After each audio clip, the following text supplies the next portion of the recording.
Bago tayo umusad mga kabombo at mga ka-Star Nation sa iba pang malalaking balita ngayong araw po na ito ng Sabado, kapiling natin sa ating linya ng komunikasyon ang isa sa mga miyembro ng mababang kapulungan ng Kongreso at mula ho dyan sa Accounts Committee ng Kamara at kinatawan mula sa Bicol Saro Party List, Representative Terry Ridon. Magandang umaga po sa inyo, si Bombo Dennis Hamito po ito, and together with me si Bombo Jaira Hangayo.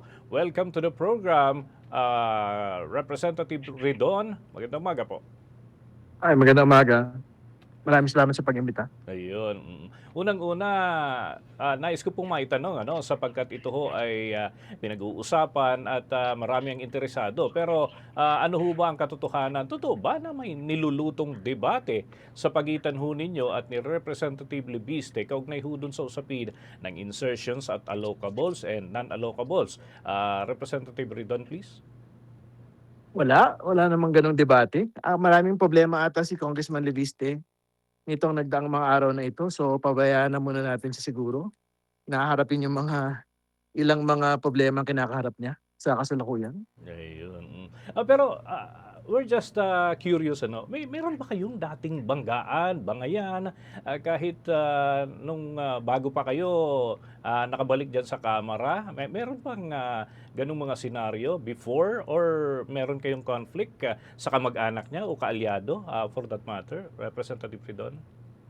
Wala naman. Ang pinagsimulan lang talaga niyan yung challenge sa kanya na ilabas yung mga Cabral files, no? Pero ang most recent update niya, no, ang sabi ni Secretary Vince Dizon, parang wala siyang authority na binigay kay Yussi Cabral at kay Congressman Leviste tungkol dyan sa mga files na yan. No? So, tingin ko that should put to rest anything related to the files that Congressman Leviste currently has, no, in his possession. So, ibig sabihin, malaya pa rin naman siyang ilabas yun, pero ultimately, kung dinisown na ni Secretary Vince, no, yung supposed authority na binigay niya noong September kay Congressman Leviste, ano ngayon yung pagbabatayan natin nitong mga sinasabi pa niya moving forward.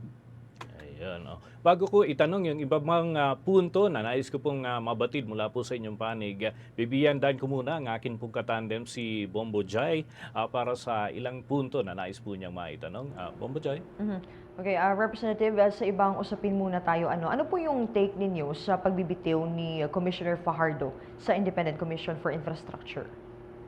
Well, alam po niyo, massive setback na ho yung pag-alis ni Secretary Singson, no? Siyempre, dagdag setback na naman po itong pag-alis ni Commissioner Fajardo.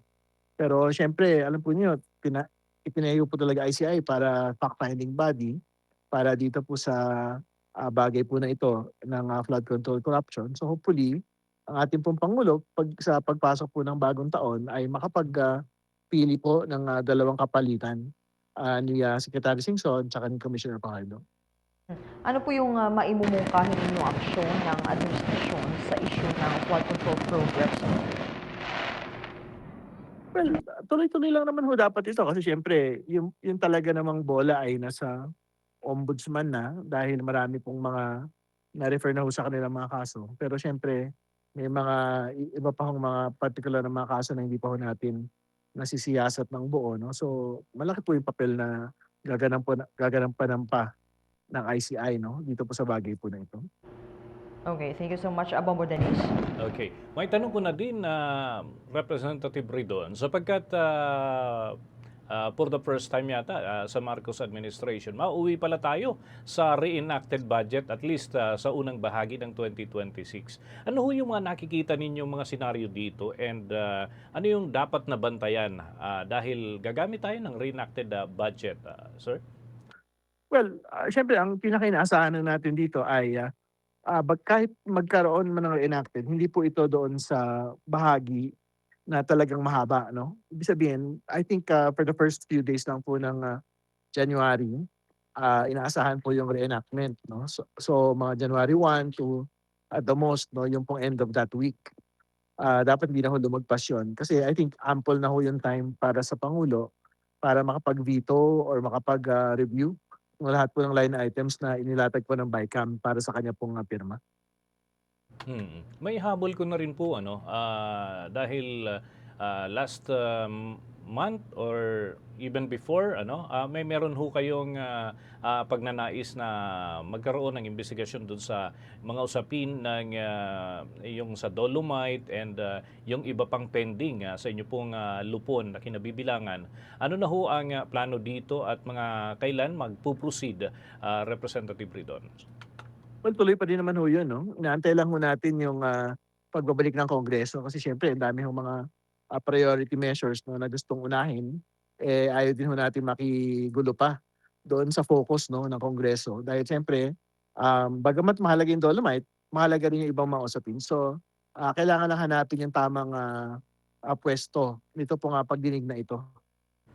Mm. Okay, for that, unless may katanungan pa si... Pagkahinarap po ito. Ayun, Bombo Jai, meron ka pang additional or any clarification kay Representative Ridon? I'm good, Bombo Dennis. Thank Okay, you. so with that, siguro ito na lang dahil patapos na ho yung taon, anong magiging focus ng Bicol Saro and ng panel kung saan ho kayo kabilang Representative Ridon comes 2026, ano yung kumbaga sa inyo, yung prospectus po ninyo dito, Ginoong Ridon?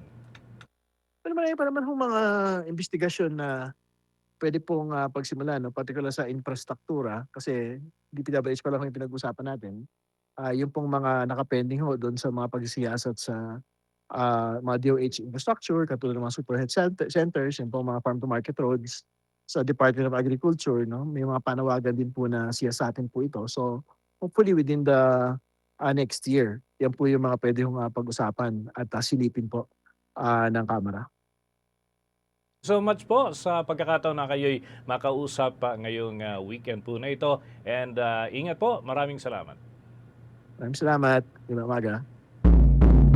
Mga kabombo at mga ka-Star Nation, nakausap po natin ang kinatawan ng Bicol Saro Party List, si Representative Terry Ridon, hinggil ho dyan sa mga diskusyon at pati na yung reaksyon na rin dun sa pagbibitiw ng isa na naman ho sa mga miyembro ng independent panel na nag-iimbestiga sa flood control anomalies, mga kabombo, mga ka-Star Nation. So tuloy-tuloy tayo sa iba pang mga balita.